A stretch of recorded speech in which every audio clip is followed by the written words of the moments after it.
दोस्तों स्वागत है आप सभी का बिहार समाचार में। दोस्तों चलिए बिहार के तमाम 15 बड़ी खबरों के बारे में इस वीडियो में जानते हैं। तो फटाफट से आप सभी कमेंट बॉक्स में जरूर बताएं कि आप बिहार के किस जिले में रहते हैं। साथ ही अपनी तरफ से आप इस वीडियो को एक प्यारा लाइक जरूर कर दें। इसके साथ ही वीडियो के अंत में आपसे एक सवाल पूछा जाएगा जिसका जवाब आपको कमेंट बॉक्स में बताना है, जिसमें से किसी एक को बिहारी मीडिया की ओर से एक लकी प्राइज जीतने का मौका मिलेगा। साथ ही आपके मन में अगर कोई भी सवाल हो तो आप हमें नीचे कमेंट बॉक्स में जरूर पूछें।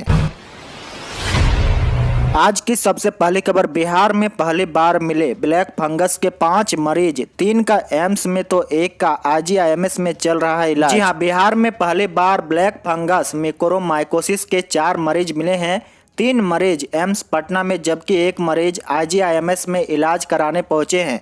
एम्स में पहुंचे मरीज की नाक की हड्डी गल गई थी, जबकि आईजीआईएमएस के मरीज के आंखों के पास फंगस का संक्रमण पहुंच गया था। सभी का इलाज चल रहा है। आपको बता दें कि कोरोना से स्वस्थ होने के बाद यानी पोस्ट कोविड मरीज इस बीमारी के शिकार होते हैं।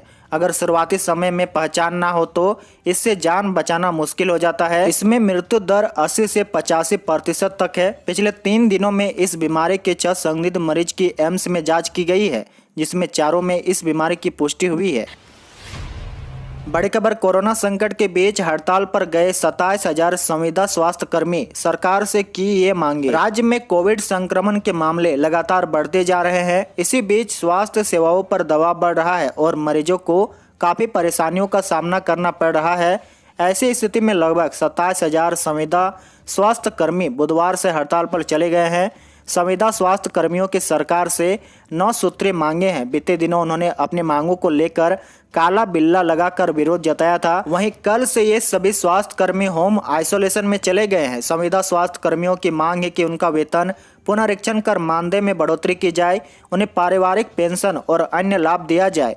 कोविड से संबंधित काम में लगे संविदा कर्मचारियों का 50 लाख का बीमा किया जाए। सभी कर्मचारियों का दुर्घटना और स्वास्थ्य बीमा कराया जाए। इसके अलावा उनकी मांग है कि कोरोना की ड्यूटी करते समय मौत होने पर पेंशन सहित अन्य मांगों को जल्द से जल्द पूरा किया जाए। हड़ताल बिहार राज्य स्वास्थ्य समिति कर्मी संघ के आह्वान पर की जा रही है।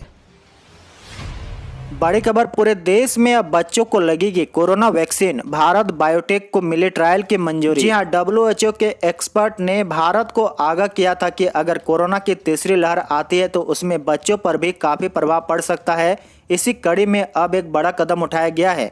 कोरोना वैक्सीन से जुड़ी सब्जेक्ट एक्सपर्ट कमेटी ने भारत बायोटेक की कोवैक्सीन का 2 से 18 साल के बच्चों के ऊपर ट्रायल करने की सिफारिश की, जिसकी मंजूरी मिल गई है। ये क्लिनिकल ट्रायल 525 लोगों पर किया जाएगा।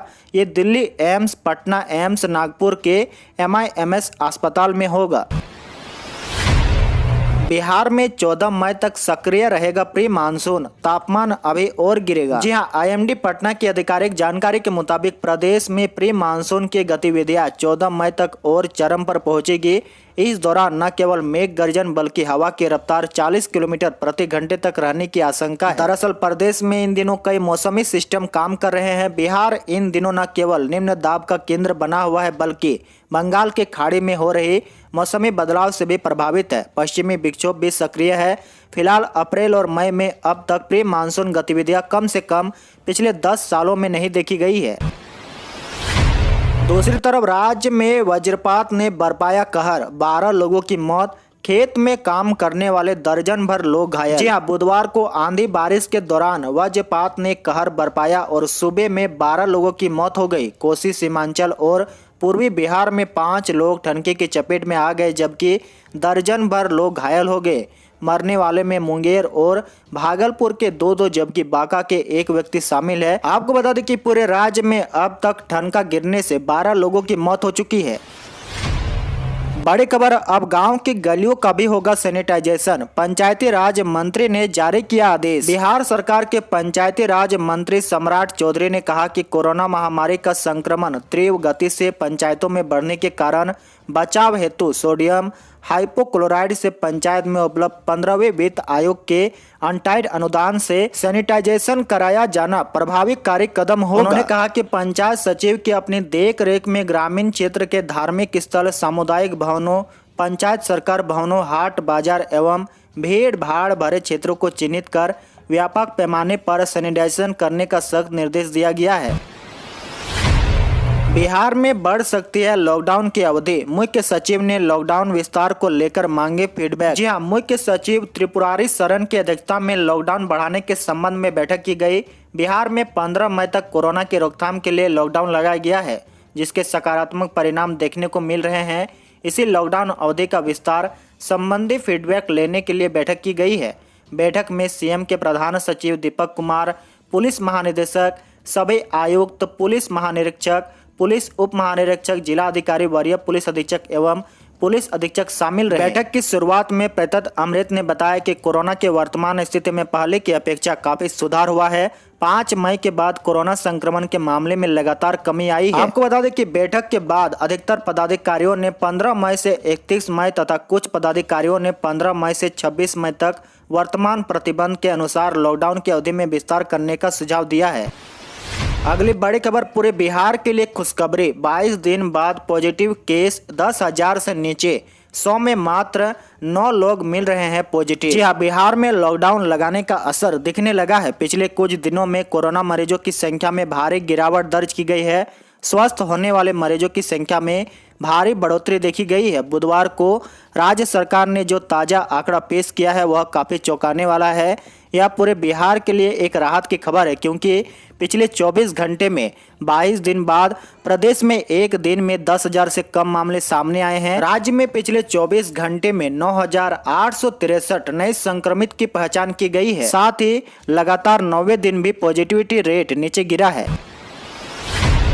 बिहार में कोरोना से अब तक 40 नर्सों की मौत। संक्रमितों की सेवा में जुटी है 30,000 नर्सें। 3 शिफ्टों में ली जा रही है ड्यूटी। कोरोना काल के दौरान बिहार में अब तक 40 नर्सों की मरीजों की सेवा और देखभाल के दौरान कोरोना संक्रमित होने से मौत हो चुकी है। बिहार चिकित्सा एवं जन स्वास्थ्य कर्मचारी संघ के महामंत्री विश्वनाथ सिंह के अनुसार 40 नर्सों की अब तक विभिन्न जिलों में मौत की सूचना मिली है। सभी जिलों के संगठन इकाई को जिलावार मृतक नर्सों की सूची बनाने का संदेश दिया गया है। साथ ही आपको बता दें कि राज्य में करीब 30,000 नर्सें कोरोना काल में संक्रमित की सेवा में जुटी है। संघ के महामंत्री विश्वनाथ सिंह के अनुसार प्रखंड से विभिन्न अस्पतालों में प्रतिनियुक्त कर नर्सों से 3 शिफ्ट में ड्यूटी ली जा रही है। नए स्थान पर उनके सोने और खाने तक की व्यवस्था ढंग से नहीं की गई है। गंगा नदी में मिली लाशों पर पटना हाईकोर्ट सख्त। नीतीश सरकार से मांगा जवाब, पूछा क्या किया गया है। जी हां, बिहार के बक्सर जिले में गंगा घाटों पर लाश मिलने का मामला तूल पकड़ता जा रहा है। इस मामले में अब पटना हाईकोर्ट ने हस्तक्षेप किया है। हाईकोर्ट ने राज्य सरकार को आज इसका जवाब देने का निर्देश दिया है। हाईकोर्ट में कोरोना महामारी के मामले पर सुनवाई जारी है। इसी क्रम में चीफ जस्टिस संजय करोल की पीठ ने मामले में सुनवाई करते हुए बक्सर के पास गंगा नदी में पाए गए शवों के संबंध में राज्य सरकार से जवाब तलब किया है। कोर्ट ने नदी में लाश मिलने को परेशान करने वाला करार देते हुए सरकार से जानना चाहा कि इस मामले में क्या किया गया है, जिसको लेकर एडवोकेटेड जनरल ललित किशोर ने अदालत को सूचित किया कि बिहार सरकार ने इसे गंभीरता से लिया है और बक्सर और कैमूर के जिला अधिकारियों ने यूपी के बलिया और गाजीपुर जिले में अपने समकक्षों से बात की है, ताकि ऐसी किसी भी स्थिति की पुनरावृत्ति को रोका जा सके। सड़क पर बेवजह घूमने वालों से वसूला जुर्माना। एसएसबी जवानों ने चलाया चेकिंग अभियान। जी हां, लॉकडाउन के गाइडलाइन की उपेक्षा करने वाले वाहन सवारों के अलावा बेवजह सड़क पर घूमने वाले लोगों को सबक सिखाने के लिए पुलिस जुर्माना वसूलने की कार्रवाई तो कर ही रही है, सुधार लाने का नया तरीका भी अपनाया है। बुधवार को 8वें दिन भी गाइडलाइन की उपेक्षा कर बेवजह सड़क पर घूमने वाले कुछ युवकों को पकड़े जाने पर बीच सड़क पर दंड स्वरूप उसे व्यायाम कराया गया। साथ ही सड़क पर सपाटा लगवाया गया, दंड बैठकी कराई गई। इसके बावजूद भी सुधार नहीं लाने पर और कड़े दंड भुगतने की चेतावनी देकर उसे छोड़ दिया गया। साथ ही जिले में चलाए गए वाहन चेकिंग के दौरान लॉकडाउन का उल्लंघन करने के आरोप में वाहन सवारों से 51,000 रुपए जुर्माने की वसूली कर राजस्व संग्रह किए गए। पप्पू यादव की गिरफ्तारी पर अकेले पड़े नीतीश कुमार, जेडीयू बीजेपी नेताओं ने उठाए सवाल, की ये मांग। जी हां, जन अधिकार पार्टी के राष्ट्रीय अध्यक्ष और पूर्व सांसद पप्पू यादव की गिरफ्तारी को लेकर अपने ही नेता मुख्यमंत्री नीतीश कुमार के खिलाफ हो गए हैं। सीएम के करीबी और जेडीयू नेता मुनाजिर हसन का कहना है कि पप्पू यादव की गिरफ्तारी जितनी निंदा की जाए वह कम है। वे गरीबों के मसीहा के तौर पर काम कर रहे थे। जेडीयू नेता हसन ने कहा कि गिरफ्तारी तो छपरा के डीएम और बीजेपी सांसद राजीव प्रताप रूडी की होनी चाहिए थी। पप्पू यादव मुश्किल समय में गरीबों की मदद कर रहे थे, उनकी गिरफ्तारी निंदा का विषय है। वहीं दूसरे जेडीयू नेता विजेंद्र यादव ने भी पप्पू यादव की गिरफ्तारी पर कड़ी प्रतिक्रिया जाहिर की है। विजेंद्र यादव ने पूर्व सांसद की गिरफ्तारी को गलत बताते हुए कहा कि मानवता के आधार पर राजीव प्रताप रूडी को 1 मिनट भी सांसद बने रहने का अधिकार नहीं है। पप्पू यादव को मानवता के आधार पर छोड़ देना चाहिए। एम्बुलेंस मामले की जांच करके डीएम को बर्खास्त और सांसद को इस्तीफा दे देना चाहिए।